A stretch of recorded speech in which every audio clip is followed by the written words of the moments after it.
Les sacs à dos se composent d'un devant, d'un dos et d'une poche.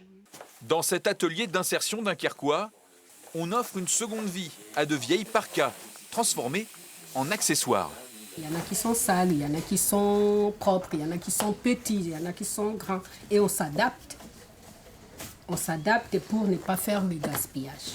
Ces vêtements appartenaient au service archéologique du département du Nord, qui a passé commande de nouveaux sacs collector avec cette matière recyclée. On l'a encore vu avec le hall d'Augure. C'est vrai que ça lui donne une petite structure, une forme, c'est bien. On va les faire gagner pour un concours qu'on organise pour les Journées européennes du patrimoine au mois de septembre. Donc, ce sont des éditions limitées, donc il y a environ 8 exemplaires de chaque. On aura un petit bout de veste qui a vu les sites archéologiques du département du Nord et puis tout notre patrimoine et notre passé.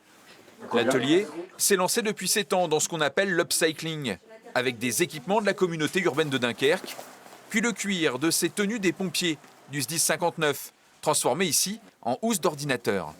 On a réalisé aussi des sacs avec l'entreprise Aluminium Dunkerque. Et par exemple, le sac à dos, il offre à leurs salariés pour des remises de médailles de travail. Et on a aussi le sac de voyage qui est remis à l'occasion des départs en retraite des salariés. Pour l'upcycling, le département du Nord fait également appel à l'ESAT de Téteghem, une structure d'accompagnement par le travail de personnes en situation de handicap. Ici aussi, on transforme les anciennes parkas, mais pas seulement. Donc là, on a fait des petites pochettes fourre-tout à partir de calicot. Donc ce sont ces grandes banderoles que vous avez, par exemple, au Tour de France sur les barrières près des routes. Donc là, il s'agit de notre ancien logo qu'on ne peut plus utiliser et on le transforme en pochette ou, par exemple, en doublure pour l'intérieur pour donner un petit côté plus luxueux à nos produits. Ces nouvelles commandes, en fait, ont permis à l'atelier de développer de nouvelles compétences.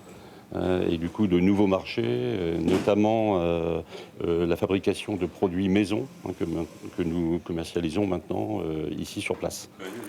Une économie circulaire et vertueuse qui fait déjà des émules auprès d'autres collectivités.